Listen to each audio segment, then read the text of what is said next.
Hello, my name is Andrew Wilson.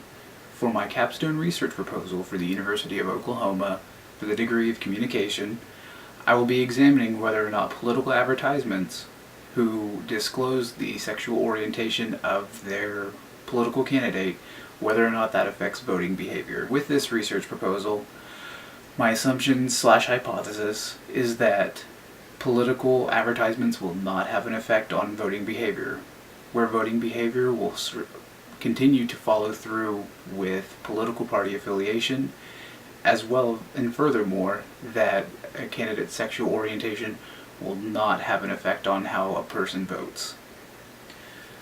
The rationale behind these two hypotheses is that voters are more likely to continue to vote along their political party affiliation.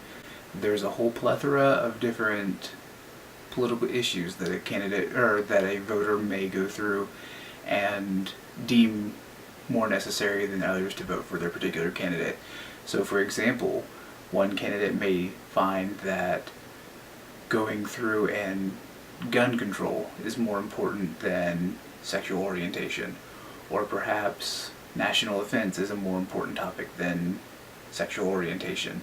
So in those particular instances, the voters are more likely to continue to vote along those same party lines that they would initially vote with. In order to conduct this research, though, the method that we have chosen to go through and create a sample is to generate a stratified random sample within the population. What we will do is randomly select various voting districts throughout Oklahoma City, and from there we will go through the voting registers and select every 50th person that had actually signed in the 2012 presidential election. From that, we'll be able to establish a voting base, or a population of people that have a history of voting and therefore would be more likely to vote in the next election. Once we have our pool of participants, we'll invite them to our research center and have them fill out a primary survey, which will get their demographics, their views on certain topics, as well as which way they would typically vote or which political party that they are associated with.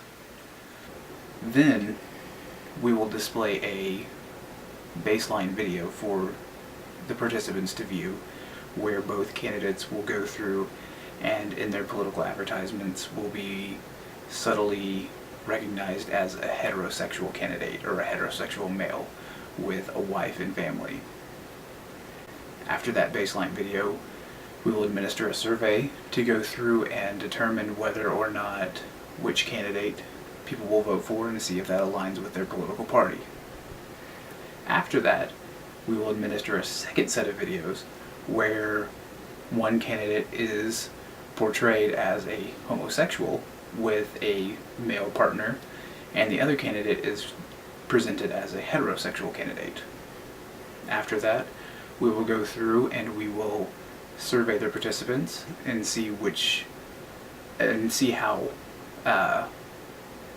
voting behavior was affected. Then we will go through and we will swap the candidates, where candidate A will now be viewed as a heterosexual male with a family, and candidate B will be viewed as a homosexual candidate with a partner. After that, we will administer a third survey to see if any voting preference was changed. Then, with that final survey, we will also go through and ask which candidate, or ask which issues were more important to the voters. That way we can get an idea of the general sense of which topics and which issues were more important to the voters, whether or not sexual orientation had any bearing on how they voted. This research is very important to 21st century politics. What we hope to discover is to see whether or not political advertising has an effect on voting behavior. And to take that one step further, we're looking to see if a candidate's sexual orientation has any bearing on whether or not somebody votes for Republican or Democrat. This will be very helpful and has future ramifications, because if we do find that if a Republican is willing to vote for somebody of a homosexual preference, then that way perhaps in the future, somebody with a sexual orientation of being homosexual may be able to go through and run as a Republican without fear of their sexual orientation being an issue. So we're here to determine whether or not their sexual orientation has any bearing on it. Thank you very much.